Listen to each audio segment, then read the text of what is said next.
শতরূপে সারদা, ধীরেন্দ্র কুমার গুহ ঠাকুরতা। 1917 খ্রিস্টাব্দে 2রা জানুয়ারি। স্থান উদ্বোধনের পূজার ঘর। বেলুর মঠ থেকে পূজনীয় বাবুরাম মহারাজ কেষ্টলাল মহারাজকে বললেন, কেষ্টলাল, ধীরেনকে মায়ের কাছে নিয়ে বলি দিয়ে নিয়ে আয়। বাবা নেই, মাও বহুদিন আগে মারা গেছেন। মন উদাস, মনে শুধু ভাবনা কোথায় যাব, কি করে হারানো মাকে পাবো।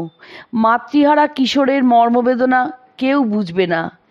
বলিই বটে, আমরা বাঙাল, বরিশাল বাড়ি, অতএব বলির সঙ্গে ঘনিষ্ঠ পরিচয়। এরা সরস্বতী পূজায়ও পাঁঠা বলি দেয়। উদ্বোধনের সিঁড়ি দিয়ে উপরে উঠছি। পূজনীয় শরৎ মহারাজ ডেস্কে বসে লিখছেন। সিঁড়ির কাছে যেতেই হেঁকে বললেন, কে যায়? মায়ের শরীর ভালো নয়, যেও না। আমি কোনো কথা না শুনে তাকে ধাক্কা মেরেই মায়ের কাছে গেলাম। মা পূজায় বসেছিলেন। আমার দিকে তাকিয়েই বুঝলেন দীক্ষা প্রার্থী। একটু হেসে বললেন, কাল এসো। পরদিন 3রা জানুয়ারি। স্নান সেরে গেলাম। মা তার বাঁ দিকের আসনে বসতে বললেন। এদেশের মেয়েরা যেমন চিবুক স্পর্শ করে বধূবরণ ইত্যাদি করে, মা তেমনই আমার চিবুকে হাত দিয়ে চুমু খেয়ে গঙ্গাজল ছিটিয়ে দিলেন। আমি মন্ত্রমুগ্ধের মতো দেখতে লাগলাম মায়ের পূজা। সামনে নৈবেদ্যের থালা, ফল ফুল। মা কিছুক্ষণ ধ্যান করে আমার দিকে প্রসন্ন দৃষ্টিতে তাকিয়ে বললেন, তোমরা শাক্ত না বৈষ্ণব? আমি বললাম, মা, মায়ের মৃত্যু আমার 6 বছর বয়সে, বাবা 14 বছরে। ওসব তো জানি নে মা। তবে মায়ের মৃত্যুর সময় শিওরে বাবা কালী মূর্তি রেখেছিলেন। মা বুঝে নিলেন। চিবুকে হাত রেখে কানে মহামন্ত্র দিলেন। একটা বৈদ্যুতিক তরঙ্গের মতো পা থেকে মাথা অবধি চলে গেল। সে আনন্দময় অনুভূতি শুধু অনুভবের, বর্ণনার নয়। এবার কর গণনা দেখালেন। আমার ভুল হতে লাগলো। মাকে কিছু না বলে শুধু তাকিয়ে রইলাম। আবার দেখিয়ে দিলেন। আবার ভুল হলো।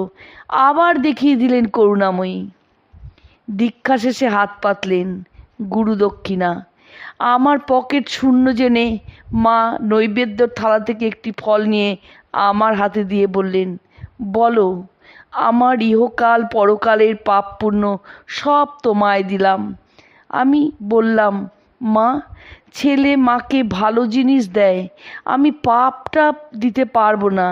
মা হেসে বললেন, থাক বাবা, তোমায় কিছু করতে হবে না, শুধু সকাল সন্ধ্যা জপ করো। জপাত সিদ্ধি, জপাত সিদ্ধি। মাকে বললাম, হাতে জপ আমার হচ্ছে না। মা কেষ্টলাল মহারাজকে ডেকে 1 ছড়া রুদ্রাক্ষের মালা আনিয়ে দিলেন। সেইটি এখন আমার সম্পদ। 1960 খ্রিস্টাব্দে চাকরি জীবন থেকে অবসর গ্রহণ করি। জীবনে মায়ের কৃপায় পেয়েছি অনেক। জীবনে অনেক শূন্যতা তার কৃপায় ভরেছে, কিন্তু যায়নি আমার গুরুদক্ষিণা না দেবার বেদনা। জীবন পাত্র ভরে মাকে গুরুদক্ষিণা দেব আমার আজীবন লক্ষ্য, কিন্তু লক্ষ্য এখনও ছুঁতে পারিনি।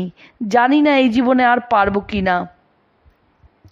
কামারপুকুরের যুগী শিব মন্দিরের সামনে দাঁড়িয়ে গ্যারিসন সাহেব আমাকে প্রশ্ন করেছিলেন, তুমি মাকে দেখেছো? তার কিছু মিরাকল দেখেছো? মায়ের কিছু অসাধারণ ঘটনার কথা বলো। উত্তরে তাকে বলেছিলাম, তুমি নিজেই তো তার একটি মিরাকল।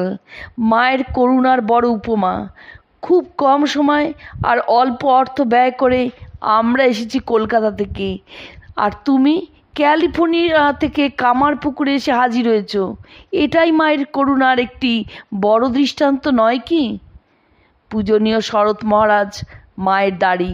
তিনি বলতেন, তোর রঙ্গ দেখে রঙ্গময়ী অবাক হয়েছি। আমরাও হতবাক তার লীলা দেখে। রামকৃষ্ণ মিশনের জনৈক বিদেশি সাধুকে জিজ্ঞাসা করেছিলাম, মহারাজ, আপনি কেন জয়রামবাটি এসেছেন? স্মিতহাস্যে মহারাজ জবাব দিয়েছিলেন, আমার ব্যাটারি চার্জ দিয়ে নিতে।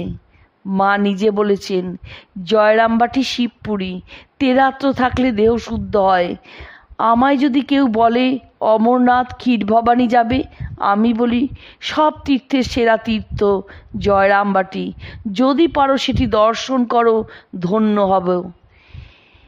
স্বামীজির ভাই মহিমবাবু আমাকে বলেছিলেন সব বলবে, কিন্তু মায়ের কথা বলবে খুব সাবধানে। কৃপা পেয়েছো, এইটে ধরে থাকো। বলতে গিয়ে ছোট করে ফেলবে। মায়ের কথা বলতে তাই বড় ভয়, পাছে তাকে ছোট করে ফেলি।